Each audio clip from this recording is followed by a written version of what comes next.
Well, football fans, yesterday was quite eventful. It's June 2nd in the afternoon when we're recording this. June 1st had some fireworks, some things that we didn't see coming in any way, shape, or form. Big trades, blockbuster trades, if you will, and a trade that was absolutely expected for the last several months, if not since week 4 this past season. It's been a long time coming for that one, but a shocker happened yesterday. Welcome to Play Action Takes, Paul Media's NFL podcast. I'm your host, Tony Schrankman, joined always by Kush Patel. How we doing, brother? Man, we're doing great after that crazy trade day yesterday. I mean, I was it you that texted me, or I think it was you that texted me, like Yeah, I right when think I it texted you. happened. I Yeah. go to my phone and I'm like, well, that's not the trade that I expected to happen at that time. No. We'll get into the A.J Brown stuff later, but you know, th- we were all expecting the A.J Brown stuff to happen yesterday. June 1st, was the day that was supposed to happen, and then we got hit by that bombshell. If you guys didn't already know, Myles Garrett traded from the Browns to the Rams. Uh, the Rams are pulling a Golden State Warriors on us, just building a freaking super team over there. And man, your thoughts, man? Yeah, so the official trade was Myles Garrett to the Rams, and the return was Jared Verse, a 2027 first-round pick, a 2028 second-round pick, and I believe a 2029 third-round pick. So first, a second, and a third, along with a former first from 2024, Jared Verse, who's been a really good player for the Rams, and something we're like, wow, they finally had a draft pick, and they hit it. They did really well, and they turned that into, 31-year-old Myles Garrett, who just is off of the most sacks ever in a season and the least amount of snaps in comparison to everybody else that did that. The Ty Simpson pick now makes more sense. It's like That's exactly what I was thinking too. Yeah. It makes a lot more sense because obviously you traded your first, I believe, for a cornerback from the Chiefs. I can't remember his name right now, but literally just traded that one, got your cornerback. Now you trade another first-round pick in the future for Myles Garrett, who are the best pass rusher in the game as of right now. It's kind of hard to argue that. He's the defensive player of the year. This is the first time that in NFL history that the defending MVP and defensive player of the year are going to be on the exact same team, which is pretty cool. I know the awards didn't happen when they were on the same team, but they're defending.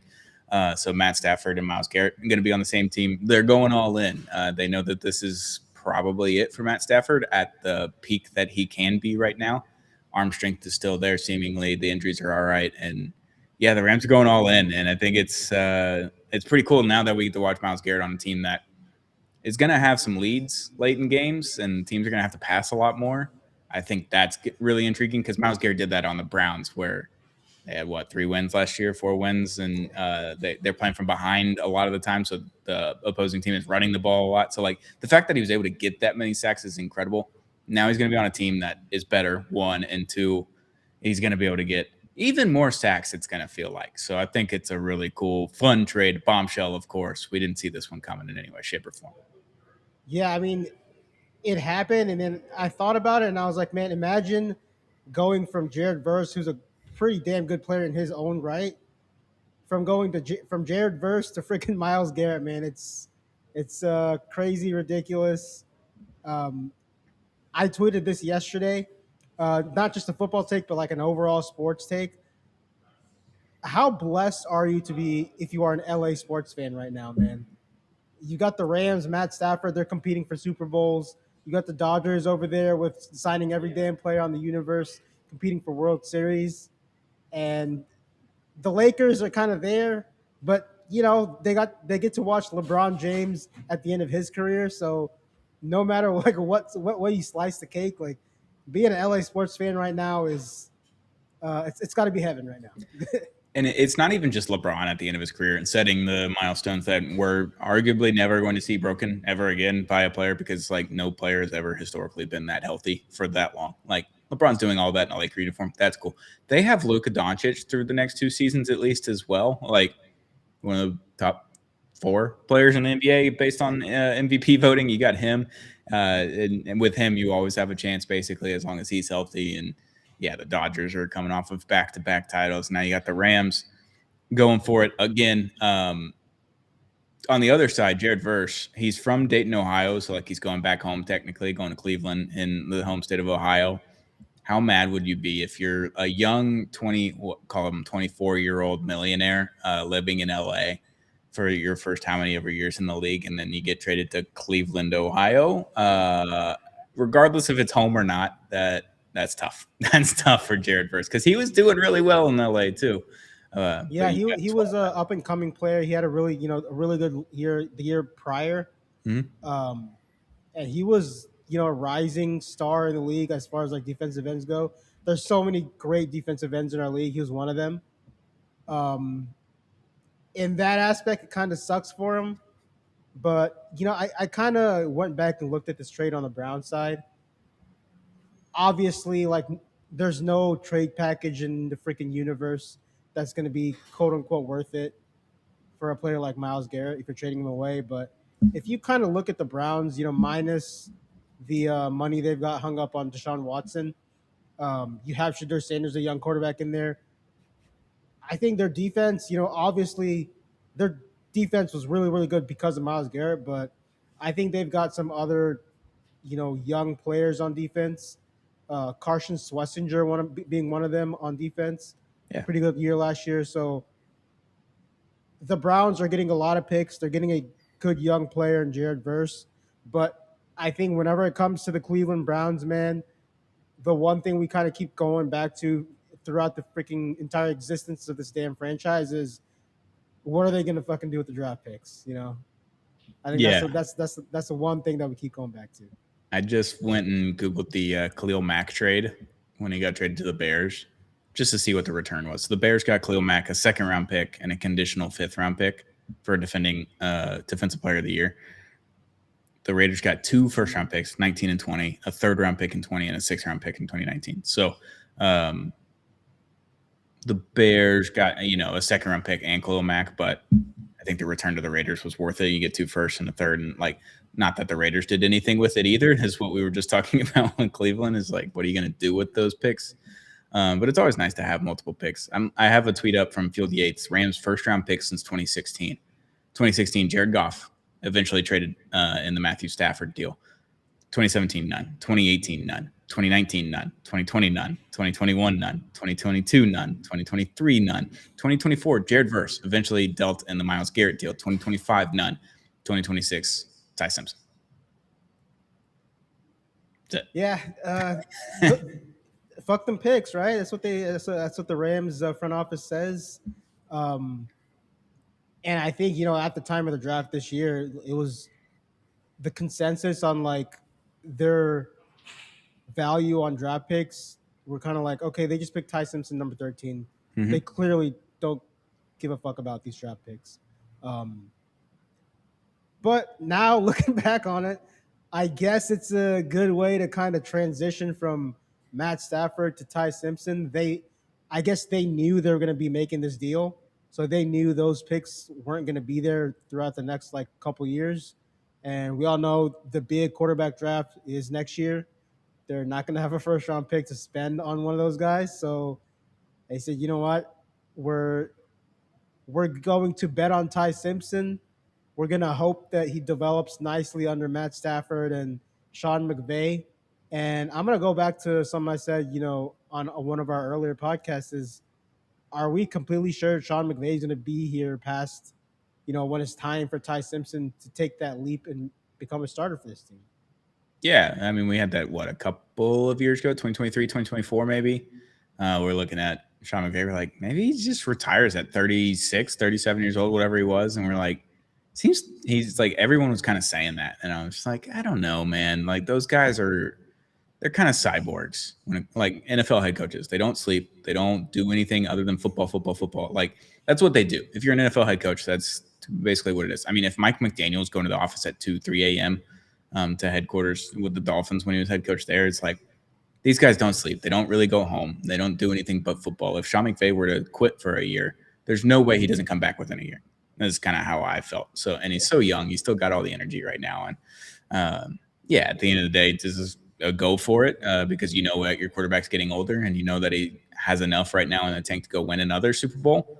Yeah, if you're trading all these first round picks in the NFL, I don't think matter as much unless you're bad. And if you're bad and you put the right GM in place and you can get good from there, that's great. But if you're the Rams, you obviously have a pretty good GM and president in place, along with the head coach, along with the quarterback. You can kind of say fuck them picks a little more easily than everybody else, I think. Yeah, and I guess people are talking about Aaron Donald coming back out of retirement now. Yeah, you see his workout yesterday? Yes, this thing's getting a little crazy for my liking, but Yeah. man, could you imagine if Aaron Donald came out of retirement? That's the best defensive line in football. It probably already is the best defensive line in football. Uh, my team, I was kind of having this discussion yesterday. Like, now that Myles Garrett is a Ram, who's the best defense in the league? In my opinion, is still the Texans. Yeah. Overall, I think they're the best. But as far as like front four defensive line, it has to be the Rams. I mean, you add Myles Garrett to what they already had, even though they lost Jared Verse. Um, they for me they propelled themselves up to the number one defensive line. How do you block these guys? I mean, Yeah. I don't I know. I don't really know, but now like the corners got good. Their safeties were fine last year. Like if their safeties are better this year, their corners are way better this year already with Trent McDuffie, and then you added Myles Garrett to the line. Like, and then if Aaron Donald comes back, then it's like, oh fuck, because like the Texans, I know you have Will Anderson, Danielle Hunter, who continues to get forgotten on all of these lists that people. I know you tweeted about it yesterday, Danielle Hunter, like. You might just get 17 sacks for the rest of eternity, and you just might not be in anyone's top 10 because no one Yeah, thinks about him. You kind of have that going around, but you have the linebacker. The linebackers are decent, good, and then your secondary is great. If the Rams secondary can be great, then this defense is right there with the Texans, as in the best defense in the world, putting up 17 or less points a game as a defense. Like that means you're elite, and that's what the Texans did last year. I think that the Rams are very much in position to do the same thing this year. yeah, And then if and you the can the add Aaron, Rams did add Trent McDuffie too, so yeah, that defense is going to be really good. Even last year, without those two guys that we just mentioned, Myles Garrett, Trent McDuffie, they were like a top four, top five defense all season long. yeah, Um, if you're a guy that looks at like pass rush rate, win rate, and all that stuff, they were they were up there the entire season. mhm, The way they built this defense, especially the defensive line, is they have young but talented guys that they picked early rounds, like Braden Fisk on that defensive line. Um, I'm blanking on the other guy, Byron Young. yeah, All those guys are young.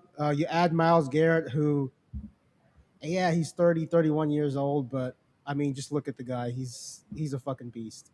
So this defense is going to be good again. Um, that NFC West, man, is it's another year of the NFC West being the division to watch all season long. yeah. Aaron Donald's 35, by the way. So like even if he comes back, I don't know what that looks like after a few years off, but that'd be just fun to think about as Myles Garrett and Aaron Donald on the same defensive line. It's like can't double team both of them. I mean, I don't know. it's crazy to think about because offensive line play in the NFL is already like mid across the league. And if Aaron Donald comes back, they're just gonna start killing people. Just start injuring and killing people out there. It's terrifying. Yeah, that was a really unexpected trade yesterday with Myles Garrett, but I'm excited to watch Myles Garrett on a good team. We've never seen Myles Garrett on a good team, ever. Like unless you count the one Browns playoffs run with Baker Mayfield, which I think Garrett was on. Like other than that, like what are we talking about? Like there hasn't been a single good Browns team for Myles Garrett to really be on, to be a contender, to have these moments where you can sack the quarterback with the game on the line with the fourth down and the other team's trying to win a Super Bowl or an NFC championship or an NFC division, West division title. Like we haven't seen that before with Myles Garrett. So I'm really excited to see that because he's such a good player. And it's like, I don't want to watch the Browns, plain and simple. Like I haven't watched a ton of Myles Garrett outside of like highlights and stuff because I just don't really want to watch the Browns. And now I'm very curious to watch the Rams. Like the Rams are always fun to watch anyway. Now you had Yeah, Myles I mean, Garrett. I was gonna watch the Rams week to week anyway, but now it's must see TV now. It's a cherry on top. That's a fun one. Unexpected trade, like I said, but the expected trade that we've been teasing for I don't know how long now. A.J. Brown got traded to the Patriots yesterday for a 2028 first round pick and a 2027 fifth round pick. That is the better of New England's 2/5. We knew this was happening for ages. Now we know the return. Sure. It looks like A.J. Brown's going to be happy. He's been a Patriots fan his whole life, which I don't know how you grow up in or born in Starkville, Mississippi and become a Patriots fan. Couldn't tell you how that happens. But he's been a Patriots fan for his whole life. Basically, he gets to go back to Mike Vrabel and Diana Rossini, and have some fun up in New England. Like, he gets to go where he wanted to go. He's wearing number 1, and they had practice today. He's already out there in full New England pads and everything. Like, does he just live in New England now? Like, did he live in New England previously? How did he get there so fast? And how did the physical go through so fast? Like, that's we've known that this is happening for forever, but the rumors around this are very interesting. I mean, I remember like a few months ago, like several months ago, there were like these weird reports about AJ Brown like looking for a house in New England, Mhm. and that's kind of like when we kind of started to know, and then like the Rossini stuff started coming out, and then I was like, okay, like it's just a matter of time. AJ Brown's going to be a Patriot. He posted a video on social media as soon as it happened. Like he looks happy to be there. Like Yep. Tom Brady's his favorite player. I guess he was a Patriots fan growing up. So good for him. Good for the Patriots. On the Eagles side, Devontae Smith is their wide receiver now. Wide receiver 1 now, I guess. Didn't they draft someone too? They drafted Mekhi Lemon too. Okay. So Yeah. I'm guessing he's going to be the Two. second receiver there. Gotta be. Yeah. Saw a clip today of AJ Brown saying he's had a rug in his room of the Patriots logo for several years now. That's his team. That was his team growing up. Like, he never let go of that, which is crazy to think of if you're like an NFL player playing for a team. Like, I understand it's a business and you can get traded and all the things, but like, actively rooting for another franchise while you're playing for a different franchises, it doesn't make any, like, if I got drafted by somebody and I wasn't allowed to be a Dolphins fan, I'd figure it out, you know, maybe in the back of my mind. I wouldn't have any Dolphins memorabilia just like in my house. I don't think I'd Imagine tuck it you're away. AJ Brown on the Eagles, like you're inviting the guys over, for drinks, dinner, whatever, and one of the guys goes in your room and finds a Patriots rug underneath your bed. That's it's insane. It's crazy. I'm putting all, like, if theoretically I was 6'4" and not 5'8", I would be in the NFL and jacked and whatever. Like, even a kicker. If I was a kicker and I got signed or drafted somewhere, I'm putting my Dolphin stuff in a closet.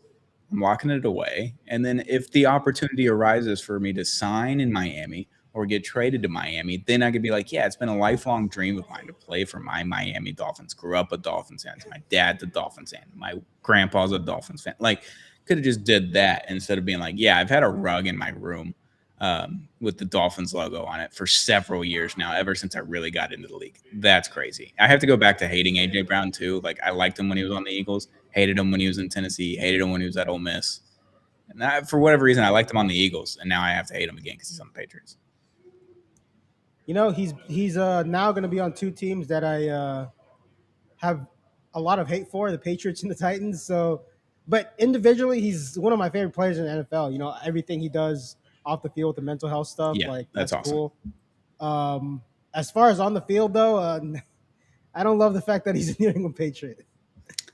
No, I hate that. And have you seen all of the Twitter rumors? I don't know how true any of these are, but I'm gonna air it out on the podcast if you haven't heard it. Is it the stuff about the girlfriends and wives? Yeah, that stuff. That I one's saw that weird. yesterday, and I would love for it to be true because like this offseason has been one of the juiciest like I can remember from like a gossip standpoint. Yeah. Like the gossip people love what's going on in the NFL offseason right now. Diana Rossini, Mike Vrabel, and then we got, if this stuff is true, the Jalen Hurts and AJ Brown situation with their significant others, whatever the case may be. Yeah. I mean, damn. Yeah, that's a weird thing. If not, just go to Twitter and you can find it. But the other rumor was that AJ Brown requested a trade after week 4 this past season, and they didn't grant it. He really wanted to go to the Patriots. They wouldn't trade him there.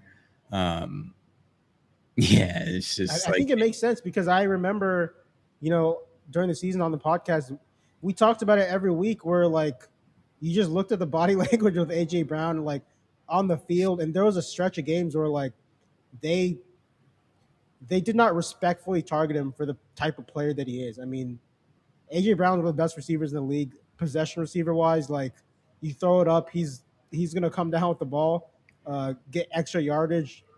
Great player. And it was just baffling to us how they misused him. And I think the offensive coordinator got a lot of blame for that in Philly. Obviously, he's gone, new guy in place, but I think that clearly it was part OC, part Jalen Hurts, and if something was going on between Hurts and AJ Brown, is you could probably place the blame on that too. Yeah, there was multiple games where it was 0 targets and 1 target. Like not a target at all, or just one That's singular crazy. target That to is AJ crazy. Brown. I was just like, that doesn't make any sense. And Yeah. AJ Brown's a really good wide receiver, and he's different from a lot of wide receivers in today's game, but he's really, really good. And I thought it went really well with Devontae Smith, the kind of like thunder and lightning aspect of it, where Devontae Smith is the fast, speedy, can run a slant and take it 85 yards, or he can run a go route and take it all the way. AJ Brown can do the same thing, but it looks a little different. He's still fast, but more powerful and more of a possession type of wide receiver. You can throw it up to him, those kinds of things. And I thought that played off really well, especially during the Super Bowl season. Like it did. Like Jalen Hurts was awesome. The wide receivers were awesome. Saquon Barkley was awesome. All of that firepower on that offense, you would think, yeah, there's only one ball to go around, but if you're winning, nothing else really matters. And the Eagles weren't winning the same way that they should have last season, but they still won the division and got into the playoffs, whatever. But yeah, there was a lot of turmoil last year with the Eagles, and maybe it's going to be a happy locker room. Like wide receivers are divas traditionally, and AJ Brown is, I guess, no different. Um, they want the ball, and they want the ball every time, and they're not going to get the ball every time. It just doesn't happen. Randy Moss, I mean, he had the 3 catches for 163 yards and 3 touchdowns that one game in the 90s or whatever. Like that was only 3 possessions. I don't know how many catches and targets he got, but like the ball was thrown more than 3 times. That's what I'm saying. Like you're not going to get every target because defenses are going to key in on the best guy, and AJ Brown's one of the best guys. So, yeah, weird rumor, weird season for AJ Brown, but he gets to go to the Patriots, and maybe he's happy. And now the Patriots have a number 1 receiver, which they were really missing last year with Kayshon Boutte, and they were kind of circling the wagons with just random wide receivers throughout the rest of the season. And now Drake May's got his number 1 target. So, I think when we look back on this trade, we might come to the conclusion that maybe it's a fresh start for both sides. The AJ Brown, it was drama all season long last year. I mean, you could just tell it was permeating the locker room too, and I think they as a team need to move on from that. And then AJ Brown, obviously, they won a Super Bowl, but after that, you could tell he wasn't exactly happy, in Philly. So I think for him, it's a fresh start for him. He gets to go to a team that just got to the Super Bowl last year. Year 3 of Drake May, so we'll see what that offense looks like. And for Jalen Hurts and the Eagles, I think it's a fresh slate, new offensive coordinator, new receivers. So I think it's going to be good for both sides. yeah, maybe it's a win-win. Patriots definitely needed some help on the offensive side. We saw that in the Super Bowl 1 and 2. Now they've got a first-place schedule to play, and one of the harder schedules in the NFL. They won the division. They earned it. That's how it works. And we're going to see what it looks like with the young offensive line and that defense that was good last year but weren't playing crazy teams, all the things. And then you obviously end up playing the Texans. You don't look good against the Texans in the playoffs, but C.J. Stroud did his thing, and then you go to the Super Bowl. You play a defense that was just as good as the Texans one was, and a defense or an offense that was much better than the Texans, and that we kind of saw how that one went. So, yeah, interesting trade, interesting day in the NFL, fun day. We know June 1st is always going to be something. We just didn't know how big it was or what the other something was. We knew A.J. Brown was going to happen. We knew we were going to have something to talk about today. However, we got the Myles Garrett. A little extra. Yeah. We got a little extra. And everyone was wondering where Braxton Berrios was going to sign this summer. Yeah. Braxton Berrios signs with the New York Giants, minimum deal, 1 year. Braxton Berrios to the Giants. I don't have a whole lot on this one. Cool. I want to talk about this. It's the Giants players getting hurt, like 3 of them in a row, to where they had to sign like 2 more guys within 24 hours. It's just the most Giants thing ever. I mean, we all talk about how crazy with injuries their field is. I mean, even their damn practice field. Like I, I just have no words for it. I can't explain it. Yeah, Yeah, Malik Neighbors had another surgery on his knee. yeah, Like it it's didn't heal bad. properly, so they had to do another one. Like that's not good. But they signed Odell Beckham Jr. Welcome back home. Welcome back to your team that drafted you. Interesting because he wasn't in the league last year. He was dog water the year before for the Dolphins. Played like 2 or 3 games and just didn't do shit. And they also signed Juju Smith-Schuster. So they signed 3 wide receivers for 1-year minimum deals. And they cut Jason Sanders, Dolphins legend kicker, to do this. So they all have to earn their spot on the roster. That's the information on this, but they are signing every wide receiver they can just to see if they can fill roster spots, I guess, in the wide receiver position. But yeah, Odell going back home after allegedly being retired and then also allegedly losing all of his money. All right. Sure. I don't get it. I don't get it. I don't get it. Yeah, I don't know how excited I am about this Odell Beckham thing. Obviously, Giants fans are super excited about it just because the history and Yeah. you know the way he started his career over there and all that stuff. It doesn't really do a whole lot for me, and I guess he needs the money. I guess he needs the money. That's all I got. Yeah, and like he's still, I don't know how young he is anymore. He's mid 30s at this point, like 33, 34. He's getting a little bit up there, especially for a wide receiver that hasn't played and has had multiple ACL injuries and a random injury than Miami that just like, I don't even know why he didn't play. It's just like stealing money from the Dolphins Classic. Happens I all the mean, time. when's the last time he was on the field? Was it the Super Bowl in No, it 21? was with the Dolphins, right? I'm Or was pretty it? sure it was with the Dolphins in 2024. Pro Football Reference. Let's get there first. They always do the verification thing, and it's always so frustrating. So annoying. It's so annoying. Yeah, so in 2024, he played for the Miami Dolphins, played 9 games, had 18 targets and 9 receptions. So he averaged 1 reception per game for 11 yards per game. Sick. Like, for what, dude? And the year before, he played for Baltimore. He played 14 games, he had 64 targets, 565 yards, 35 receptions. Like, wasn't great. So yeah, 2021 he played for the Rams, won the Super Bowl. Did not play in 22 because he tore his ACL in the Super Bowl. Wasn't going to be ready for the season. Makes sense. Signs with Baltimore in 23. Played the season. I don't think he was bad. I thought he was additive to that offense. And then he signed with the Dolphins. I was like, yeah, this is great. He's going to be the 3rd receiver behind Waddle and Tyreek Hill, and he just was terrible. Not great. Not great. Didn't play a lot. He didn't start the season either. He played didn't come into like week 5 or 6. I was like, what was the point of signing the guy if he was still hurt? And now he's another 2 years older. So he's 34 years old for this season. And obviously it's a low risk, high reward kind of thing for the Giants. They're signing all these guys to minimum deals. And if they do anything for them, that's great because they're not making over $1 million. They're making under $1 million. So, low risk, high reward kind of thing. I just don't think Odell's going to be playing for this team. I would bet that Braxton Berrios makes the team over Odell.